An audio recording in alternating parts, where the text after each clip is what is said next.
Hey guys, welcome back to my channel. Today I'll be doing another book review. This is of The Leaving by Tara Altebrando.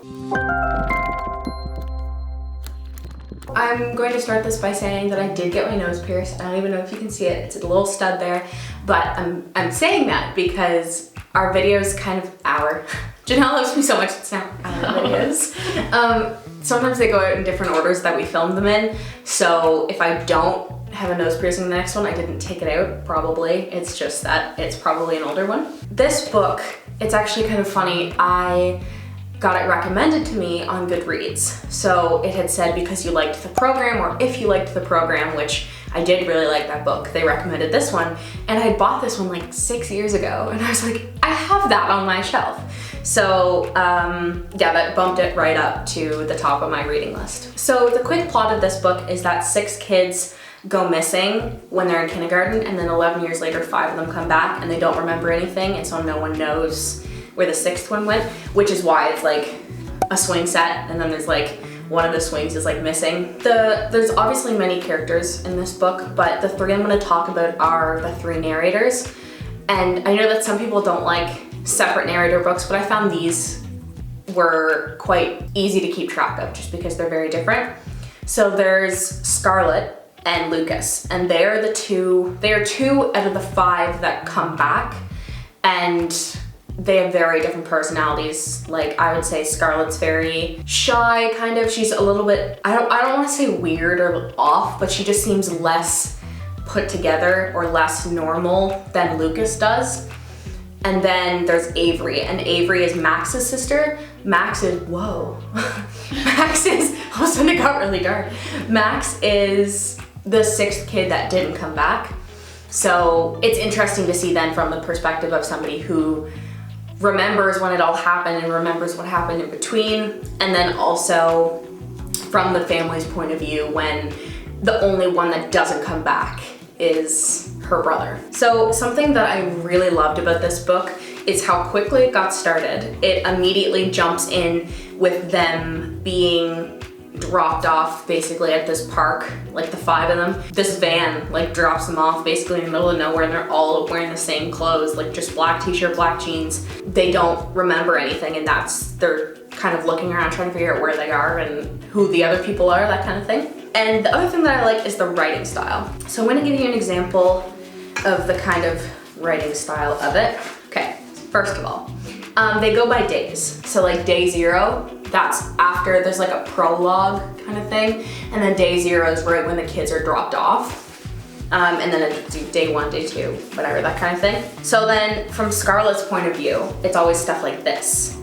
So it says like dropped off the cliff of Scarlet, or it says something like that. And so it's a little bit like Geronimo Stilton, or when I talked about And the Trees Crept In by Dawn Kurtigish, similar to that. And she's saying like she was thinking of things in her brain over and over again. She says like she was non-linear, and so then the writing's like really jagged and then looped up here because it's like looped in a circle, like her thoughts looped. Avery's chapters are pretty much just normally written. Lucas has black with white words, and those are a specific thing that I will explain later on. It's not really a spoiler, but I will go more into that in the spoiler section. Something that I didn't love about this book is that it was confusing, and I read some of the other reviews and summaries that people have done on these, and everybody pretty much agreed on that as well. It's very flip-floppy. When I first started reading it, I wasn't really sure what it was about, and I wish that it had been a little more clear. That's the only thing I can really say about that. Something that I feel like I can say because it's on Goodreads and it's not like a spoiler thing is when I first started reading this, I was like, okay, what does this have to do with the program? Like, why would they ever be connected? They seem like very different stories. The program is about a time when suicide is like an epidemic, so a lot of people are killing themselves, so the government comes up with this idea to basically like brainwash everybody who is depressed, and then the people that actually are depressed are trying to hide it so they don't get taken away. So I was trying to figure out what 6 kids leaving and then 5 coming back has to do with anything like that. And when I went on Goodreads, I looked at the bottom under like what it's tagged in, like mystery, thriller, that kind of thing, and it had listed supernatural. So then I was really not sure, okay, is it something that's very obviously possible to happen, or is it something more supernatural? So that was the only thing. I found it very confusing to read. I rated this book 5 out of 5 on Goodreads. That's a little nice. It's probably more like a 4.5, but I did enjoy it quite a bit and the writing style was good, and I did guess the ending, so I did give it a 5 out of 5. I didn't really resonate with many of the characters. That's the only thing. There wasn't really any of them that I loved. My stomach. There was things I didn't like about any of them. That is the only drawback that I had against this book. But it was a very unique plot line, and I find that a lot of books that I read are the same, or a lot of the ones that I gravitate to and pick up in Indigo, I'm like, oh yeah, like this one sounds so good. And I'm like, but it also sounds like every book I read. So, similar books to this, I always struggle with this section, but I actually thought of ones for this quite quickly. So obviously The Program, like I mentioned, which is by Suzanne Young, and Slated by Terry, which I haven't heard a lot about. And it's like T-E-R-I, and then her last name is T-E-R-R-Y. So her name is literally Terry. I used to love that book growing up, so I do find that these are quite similar. That's pretty much all I can say about this book before the spoiler section. Unfortunately, I can't really give much more than that away just because the whole plot line is very intricate. But if you think that this would be something you'd be interested in reading, for sure, go ahead, leave down in the comments below if you've read it, your thoughts, or if you think you're gonna read it. And if you're not interested in reading it but wanna know what happens, keep watching. Spoilers. This is so sad because I specifically was like, I'm not gonna do a whole lot of summary because I feel like my summaries are always super long. So I started out by kind of doing a small summary for this book, but the ending was so intricate that the majority of my summary is about the ending and is about what actually happened. But I'm trying to shorten those because I feel like every time I go back and edit, I'm like, why did I include all this detail? My favorite scene, unfortunately, in this was actually one of the very first scenes. I found it so interesting when the kids were going home. So basically, when they were dropped off, they each had a piece of paper with their, not really their home address, but like a map as to how to get to their house. And that's how they all got home because obviously none of them remember where they live. They don't remember anything. So I found it really interesting from the point of view of the characters when they were getting to their house the first time and seeing this woman and trying to figure out like, okay, is that my mom? Like, who is this person? That kind of thing. To begin, I think that the first person we see arrive at home is Scarlet. And Scarlet's mom is not the best mom, and she said that the whole time, and she believes that her daughter was taken by aliens. So when I first started reading this, that's what I thought it was about, and especially because it was listed under supernatural. And I was just a little bit disappointed, and poor Janelle. Janelle thought this was great because Janelle loves aliens. But I like more thriller things. I used to like things like that a lot more, but I also never really read books about aliens, so I was like, at least it's different. Spoiler alert, it was not about aliens. I guess this is a spoiler section anyways, but. So she believes that because she was such a bad mother, the aliens came and took her child away to like teach her a lesson, and now they've returned her daughter and it's all fine and dandy, whatever. Lucas's dad, it was so sad. He gets to his house and he sees this man on top of this huge stone monument that apparently Lucas's dad had actually been building while his son was away, and it was kind of to remember the kids that disappeared. And he sees this man, and immediately when he sees him, he knows, like, that's my dad. And he says, "Dad?" And the man turns around and says, "Lucas," and runs down to meet him and falls and dies just immediately, like hits his head on the rock and dies. And that sucked. Apparently, Lucas's mother had also passed away, so now it's just him and his older brother and his older brother's girlfriend named Miranda. The biggest problem with that happening is that nobody else witnessed it happen, so nobody really knew if they could trust Lucas or not, because imagine your brother comes back after 11 years of being away and then your father just happens to trip and die. Like, it was just all very fishy, but you know from his perspective, he didn't actually do it, so. One of the most heartbreaking parts of this book is when Avery's family gets called and it's like, the kids are back, like, pretty much all of them are home, and like there's been sightings of the other ones. Like Max is coming home and her mother sits on the step all night in a housecoat, like waiting for her son to come back, and he never shows up because he's the one that doesn't come back.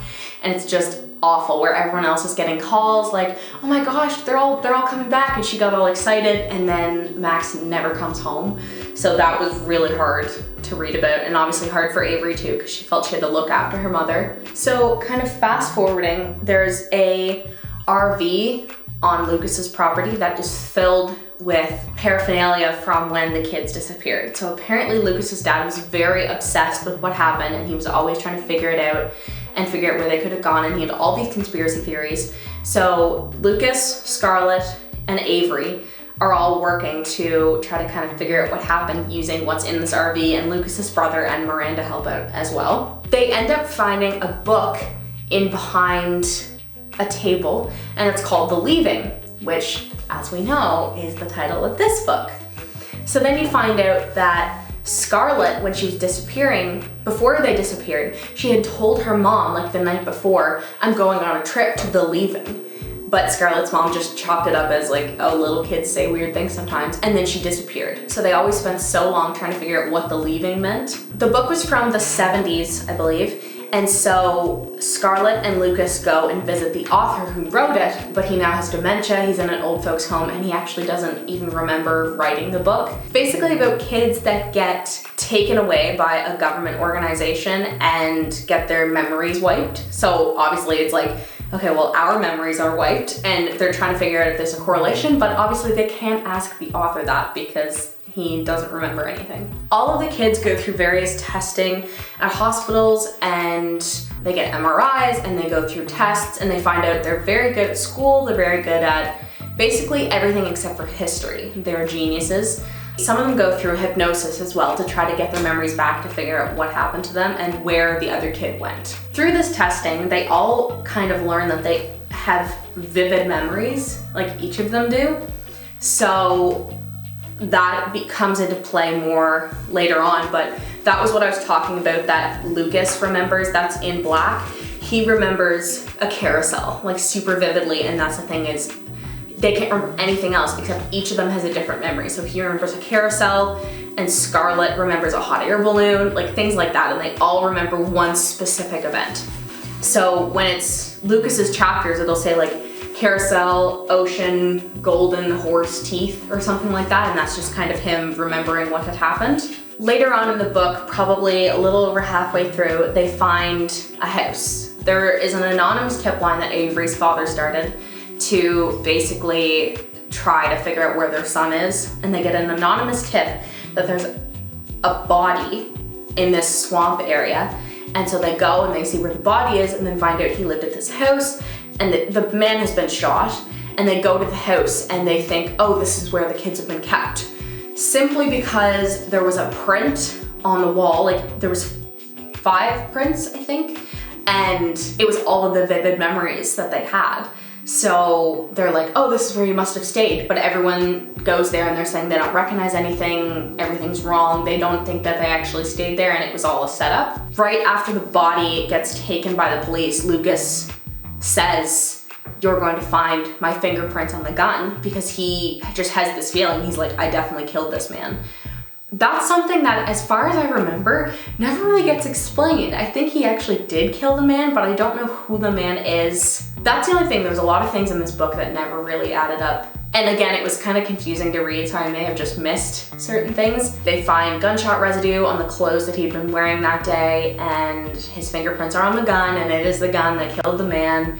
So basically they're running under the idea that yes, he did shoot this man. Specifically, very unfortunate because of everything that happened with his dad, because they don't trust him and he think that he killed his dad. And then this happens, and it's like, okay, yet another reason not to trust this guy. Another clue that it was probably a staged house is that all of them kind of left clues for themselves to remember. For example, Scarlet has this jacket, and she learns that she can sew. That's the thing, is that they don't remember anything about themselves. And then she looks at the sewing machine and she just starts sewing, and she loves it, and it's her passion. And so she figures, okay, I must have sewn before. And she starts sewing these rectangles in, like kind of zoned out. and she finds on her old jacket that there's 4 rectangles. She also found a little metal thing in her body when she did x-rays at the hospital, and when she passes it, it's a coin from a marine place. And that's kind of how they know that, okay, something's really wrong here. What are these rectangles? The marine place is nowhere even close to the house where all these prints were found. Like, something's weird here, it's not adding up. We end up then learning through Avery that before the kids went missing, there was a school shooting. So somebody went in and shot a bunch of kids in the kindergarten, and these kids were there that day. We don't really hear a whole lot about it. It's kind of just like, oh yeah, and then after the shooting, the kids disappeared. Part of what's important about this is that they're going back and they're watching all the old interviews, and the principal's in them, but the principal had killed himself because he was so guilty over the fact that all these kids disappeared on his watch, and especially right after a school shooting. One of the girls, through hypnosis, remembers a house and a girl, and she eventually draws them. She's just like, people need to understand what these mean, and Scarlet's really pushing her to draw them. And they look at the girl, and it's Lucas's brother's girlfriend, Miranda, the one that Lucas has been living with this whole time. So then it's like, okay, why does she remember this girl? That should have nothing to do with us. And then the house, they give the sketch to the police, and they end up finding it shortly beside the marine place. So it's right beside it, and the rectangles that Scarlet was sewing into her clothing were like the 4 smokestacks beside this marine place. So then they know, okay, this is definitely a possibility. Scarlet, once she realizes that this girl is Miranda, she's texting Lucas and she's trying to warn him, and she's saying, you know, somehow Miranda's involved, get out of there. And Lucas doesn't have his phone, Miranda has his phone and sees those messages and disappears. So by the time Scarlet gets to the house, Miranda's gone, she's taken all her stuff. And so now they have this idea of, okay, whoever dropped us off here must have planted people in our lives to like keep an eye on us, because Miranda had only started dating Lucas's brother like a few months before the kids came back. So then they start to wonder, okay, who else around us is related? And spoiler alert, I don't think that there actually was anyone else, but it was definitely a moment where I was like, oh, this is so cool. And then there wasn't really anything else. But I think that they could have played into that a little bit more also.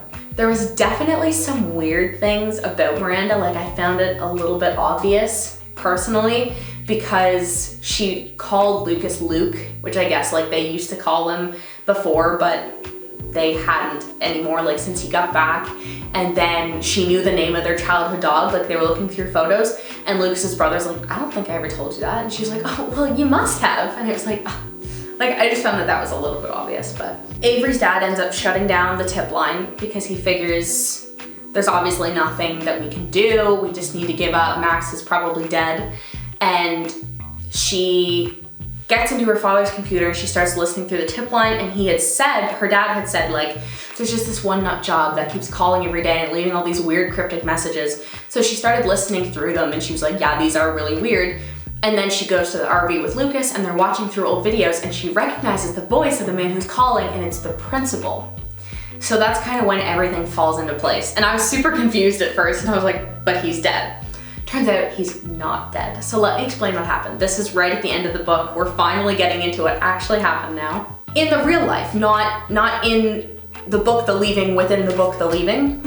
In this book, The Leaving by Tara Altebrando, there is another book called The Leaving. But to the characters in this book, The Leaving, there is an actual government organization that has this idea that they can wipe the memories from kids' heads that would have traumatized them for life. They want like a test group of subjects to do it. After the school shooting, turns out that the principal had actually been with this group of kids, the 6 of them. They had been in his office, I think, when the shooting was happening, and he was watching their faces, and he knew, like, this is gonna change them forever. So he agrees to help this government organization, and there was a bus out back, and he basically kidnaps these 6 kids. In the tip line, when he had called in, he said it was only supposed to be for a few days, it wasn't supposed to be for 11 years and all this stuff. And they're like, who is this crazy person? The principal had a copy of the book The Leaving from the 70s in his office, and I guess Scarlet saw that book And so she told her mom, I'm going on a trip to the Leaving, because it was based off that book, this government organization, and that's kind of where it all came from. There was a small bus behind the school, and everybody remembers this bus being there the day that the kids disappeared. So the principal somehow kidnapped the kids and he loaded them onto the bus, and Max had an asthma attack. So Max had never been diagnosed with asthma. This wasn't the day of the shooting, this was a few days after. It was kindergarten orientation or something like that. They just think with all the trauma and everything that was happening to him, he had his first asthma attack and he died. He did die, like that is confirmed. So the principal buried Max in his backyard and then killed himself, but it was more just to like cover everything up, and he moves away.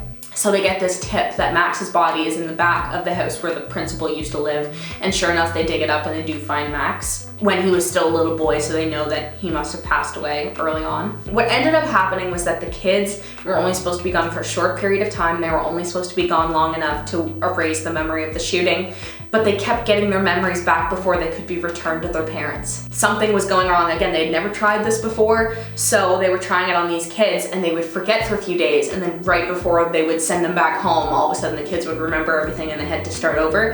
And it just kept happening and happening and happening for the 11 years that they were gone, until eventually whoever kept them captive wiped their minds and then immediately returned them to know like, okay, they're not going to get their memories back this time, but they kind of did, as you know. Part of the reason that they know that this happened is when they find the actual house that they were kept in, and like all of them recognize it and it's bringing back memories, and they're like, yeah, we totally were here. She had remembered an owl made out of wood.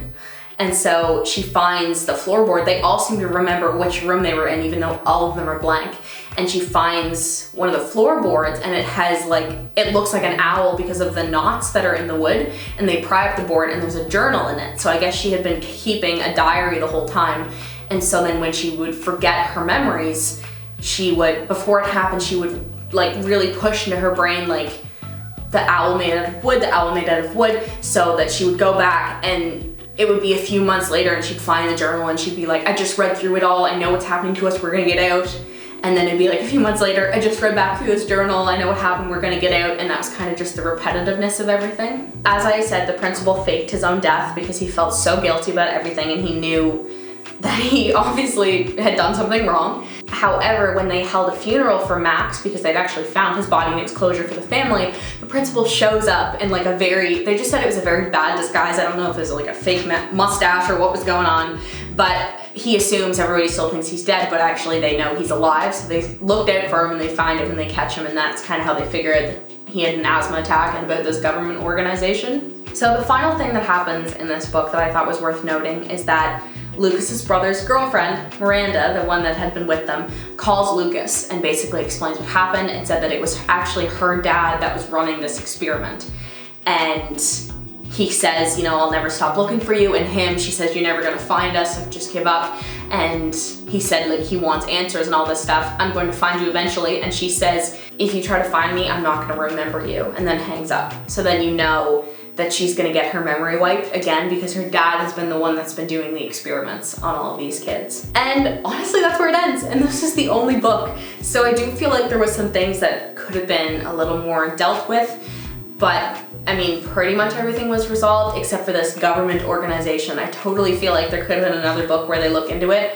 But what happens with series like that is the first one's always better, because the second one's similar to like the last book of the Hunger Games, or like in Divergent, where it's just kind of like rising up against the evil government people, and it's a lot less exciting to read. That was The Leaving. Like I said, I did not see it coming. And I just wish that it had been a little less confusing to read, because there's a lot of things that I don't remember very much. And I finished it recently, and I tried to read it slow so that I would remember everything, so I'm gonna say that it's not all my fault. So, this was The Leaving by Tara Altebrando. I gave it 5 out of 5 stars on Goodreads. It's more like 4.5 out of 5, but whatever, I thought it'd be nice. And that's everything I have to say about this book. So, again, let me know down below if you've read it, if you, I guess nobody will want to read it now, probably, that I've spoiled the whole thing. If you like this video, make sure to like, share, and subscribe. Turn on the post notifications to make sure that you know when I post, because I'm really bad at posting on the Instagram. However, there's also the Instagram where I post the description of the video and the thumbnail. So make sure to check that out, and my Goodreads will be linked down below where you can see what I'm currently reading and some of my thoughts on previous books that I've read. I think that's everything for this video. Thank you guys so much for watching, and I'll see you next time. Bye guys. Because apparently Lucas, we could always just put like a little graphic over the top of it. It's like, yeah, it looks. Okay.